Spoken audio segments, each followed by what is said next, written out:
Entreverando Ambiente, un ciclo de conversaciones con el apoyo de Fundación Proyecto Pereira y Tierra del Futuro. Mirar la realidad desde otro ángulo, volvernos menos indiferentes a las señales de un mundo que nos habla, nos dice. Aprender a escucharlo, oír las voces de quienes habitan cada rincón de este mundo, de aquellos que, a pesar de las múltiples complejidades, hacen de cada lugar su propio territorio, su refugio. Adentrarnos en sus vidas, en las formas en que se vive el ambiente en cada lugar, en lo complejo y lo singular de cada pueblo, de cada ciudad, de cada comunidad. Entregarnos ahora a una conversación donde ese otro, esa otra, con su voz y en su relato, se volverá el eco de su tierra. Buenas tardes a todos y todas, seguimos Entreverando Ambiente. Esta tarde en comunicación, en conversación con Gloria San Martino, titular de la Cátedra de Socioantropología de la carrera de Nutrición de la Universidad de Buenos Aires. Le doy las buenas tardes a Gloria en este trabajo que está realizando, donde hoy vamos a poder poner un poquito de luz y de información sobre la situación alimentaria de nuestro país en relación a esta crisis ambiental, civilizatoria, que ya estamos viviendo desde hace un tiempo. Bien, bueno, hola Pablo, un gusto poder estar acá charlando con vos de estas temáticas. Y sí, en efecto, cuando hablamos de malnutrición es un poquito como, viste, un iceberg que uno ve justamente la parte de arriba, pero que abajo hay una gran cantidad de algo que no se ve en la superficie. Bueno, justamente cuando hablamos de malnutrición, porque de hecho en este momento en la Argentina, y de acuerdo a los datos de la última encuesta de nutrición y salud del año realizada en el año 2018, ¿no? Y esos estudios los tenemos en la actualidad, aproximadamente el 68% de la población padece sobrepeso y obesidad. Y esto nos está hablando de la malnutrición, ¿no? Que está padeciendo la sociedad argentina. En realidad es el caso no solamente argentino, sino que es algo que es una problemática que está atravesando a las personas a nivel internacional, ¿no? Y esto también nos habla de una cuestión que tiene que ver con la desigualdad. ¿Por qué? Estos datos acá y prácticamente en todo el mundo, las personas mal alimentadas, estas que están mal nutridas por exceso, son justamente las personas más empobrecidas, sobre todo de los sectores urbanos, ¿no? Por eso decía que esto es como un poquito la punta del iceberg, porque nos está hablando de una crisis en verdad de tipo civilizatoria, ¿no? Donde vemos que este sistema de producción corporativo, ¿no? Este sistema de producción agroindustrial claramente no nos está sirviendo por una gran cantidad de motivos. Por un lado, porque este sistema productivo de tipo corporativo, hegemónico en la actualidad, se sostiene en la producción básicamente de commodities baratos. En nuestro caso, sabemos que en Argentina una gran proporción de las tierras, aproximadamente el 60% de las tierras más ricas, se sostienen en la producción de monocultivos, de soja sobre todo, pero también de maíz, ¿no? Bueno, algodón, son transgénicos, requieren de paquetes tecnológicos que necesitan de agrotóxicos, ¿no? De semillas transgénicas, ¿no? Y digo commodities baratos porque en efecto este tipo de producción, este tipo de cereales básicos van a alimentar básicamente los estómagos de los cerdos en otros países, en China sobre todo, ¿no? Para la producción de proteínas animales. De hecho, el modelo sostenido en las proteínas animales, encabezado más que nada son patrones alimentarios hegemónicos, sobre todo en Estados Unidos y en China, ha aumentado en estos últimos tiempos, ¿no? Entonces esto está generando una gran desigualdad, ¿no? Por otro lado, sí. acá dijiste, me parece algo que me interesaría enfocar, que es que por un lado tenemos una mala nutrición, una desigualdad en aumento y un sistema de monocultivo, ¿sí? Eso está todo de un lado de la vereda. Por el otro lado, entendemos que hay saberes colectivos que rescatar, pequeños productores, digamos, volcándose en el camino de la agroecología, una universidad que supongo que vos formás parte y calculo que estará viendo la manera de conectar esos saberes populares con la academia. ¿Qué está haciendo la Universidad de Buenos Aires en relación a esta crisis que vos mencionás y a estas posibilidades que tenemos? Bueno, muy interesante la pregunta. Toda esta crisis civilizatoria que cada vez comienza a ponerse más en cuestionamiento, también genera crisis dentro de la misma academia, ¿no? Comienzan a surgir cada vez con más potencia, sobre todo en estos últimos años. En el caso de la Universidad de Buenos Aires, tenemos cátedras libres de soberanía alimentaria. Las más emblemáticas son las de la carrera de nutrición de la Facultad de Medicina y la de agronomía, ¿no? Y son una de las primeras. Estas surgen entre 2012 y 2013. Entonces, acá comienzan a aparecer investigadores, docentes, ¿no? Entonces, personas del campo académico que comienzan a analizar, a visibilizar, a generar acciones para ver toda esta desigualdad y todos estos problemas, ¿no? Esto que mencionaba hace un rato respecto al ecocidio, a las grandes dificultades que comienzan a verse respecto a la producción de los alimentos y todas estas cuestiones vinculadas, ¿no? Comienzan entonces a generarse conocimiento al interior de las aulas, y esto es muy importante porque permite pensar en realmente la creación de otro paradigma en donde todo esto, esta cuestión que tiene que ver con la producción, la distribución y el consumo de alimentos, comience a plantearse y se generen, posibilidades para formar a nuevos profesionales, ¿no? Obviamente esto no va a ser un cambio de la noche a la mañana, pero de hecho ya hay muchos docentes comprometidos con estas cuestiones. Y esto tiene que ver también con algo fundamental. La industria alimentaria, ¿cómo funciona? Bueno, en gran medida funciona a través de la cooptación de investigadores, de personas expertas, ¿no?, en salud. ¿Viste esta imagen de las puertas giratorias? Bueno, que en espacios institucionales, espacios claves para la creación de políticas públicas donde existen personas, CEOs, por ejemplo, que estuvieron en una empresa y luego pasaron a las áreas, instituciones de salud pública, etcétera, lugares estratégicos.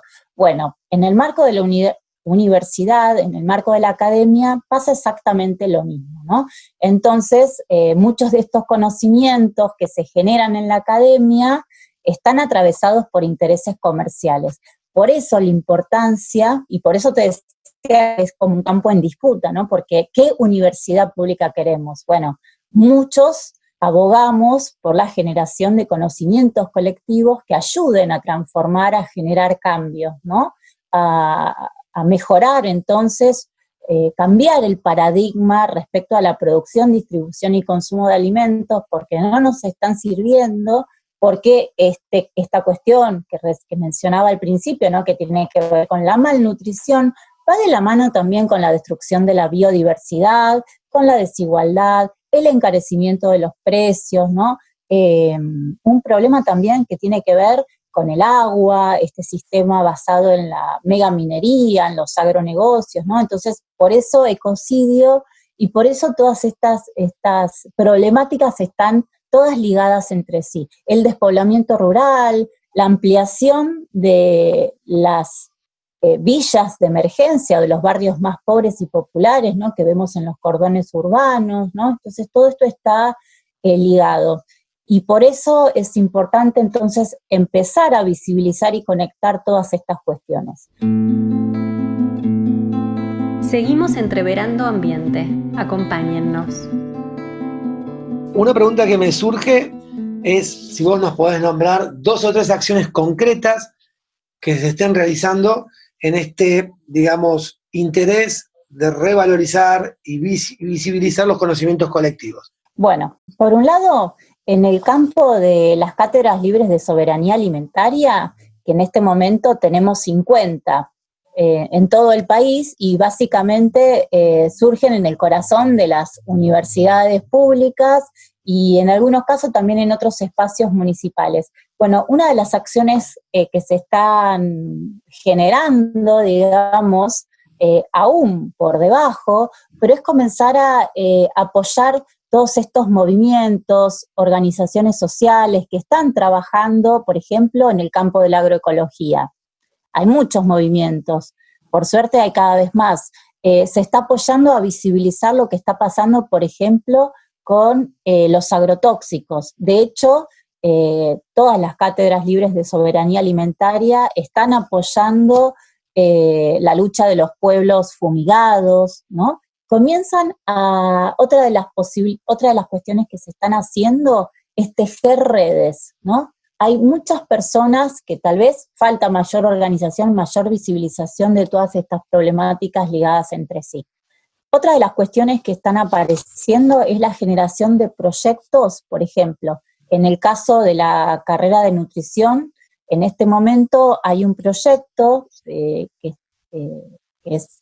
estoy dirigiendo, es una línea de proyecto de desarrollo estratégico, para articular con otras organizaciones, en nuestro caso es con la Unión de Trabajadores de la Tierra, para generar conocimientos para que puedan ser formadoras de promoción en alimentación, salud, género y agroecología, ¿no? Entonces, al interior de los movimientos sociales, adquirir conocimientos, formar, ¿no? No me estoy refiriendo a los conocimientos que salen de la universidad, ¿no? Sino crear conocimientos con los mismos productores de la tierra, ¿no? Entonces, esas son algunas de las acciones que se están realizando. Luego también en el caso, por ejemplo, de Vicentín, que apareció esta semana, ¿no? Bueno, acá también las cátedras de soberanía alimentaria comienzan a dar esta disputa, ¿no? Que de hecho se está apoyando esta propuesta de expropiación de Vicentín por parte del Estado, ¿no? Por diversas situaciones. Entonces, a nivel político también se están generando acciones de visibilización, ¿no? Bien, Gloria, y quizás la última pregunta que tal vez debió haber sido la primera, pero está bueno desarmar las cosas y ponerlas al revés. ¿Qué es la soberanía alimentaria? Bueno, claro, tenés razón, Pablo, nos entusiasmamos en hablar un montón de cosas.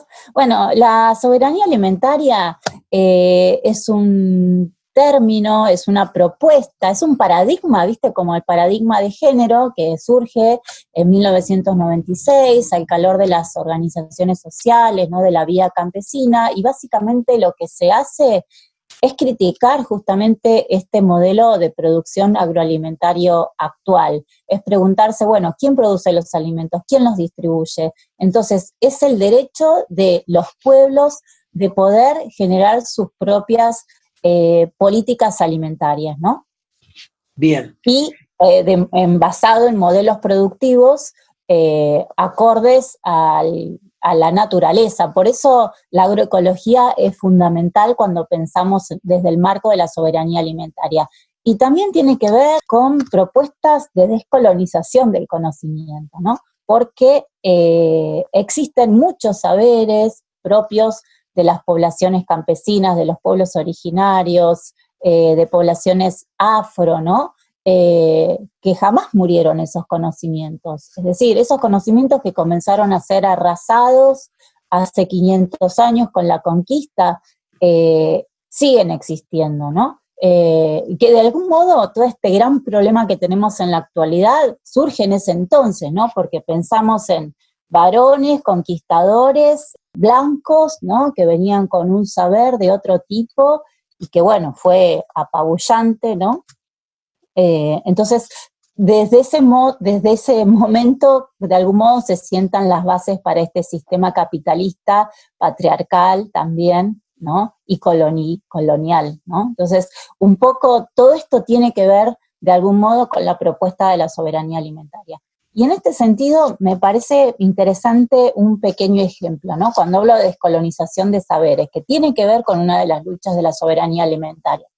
Yo estoy haciendo también un trabajo de investigación en un barrio popular en donde viven muchas personas de origen paraguayo.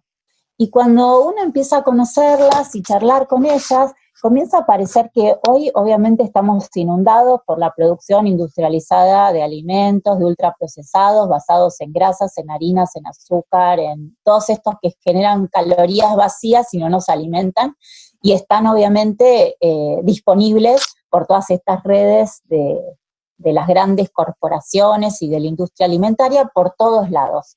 No obstante, cuando entras a un barrio popular, por ejemplo, a la 21-24, en los pasillitos vos te encontrás con una interesante, yo diría una gran cantidad, a mí me sorprendió muchísimo las primeras veces que fui, de pequeños como kioscos o a veces en las mismas casas de personas que venden harina de maíz pura, así se llama, ¿no?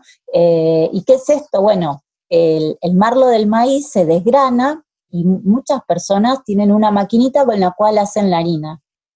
Esto es excelente porque es un alimento natural que nutre y además está dando trabajo a una gran cantidad de gente, ¿no?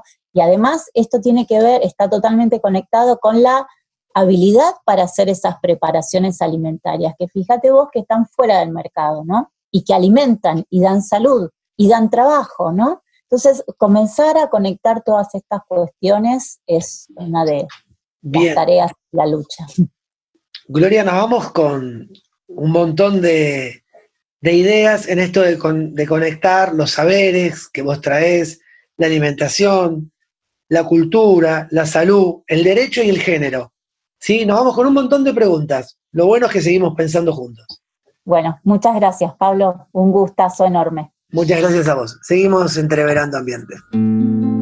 Y así, tras este tejido de realidades, palabras y experiencias de vida que conforman el ambiente, llegamos al final de nuestro encuentro. Volveremos a encontrarnos en una próxima conversación de Entreverando Ambiente.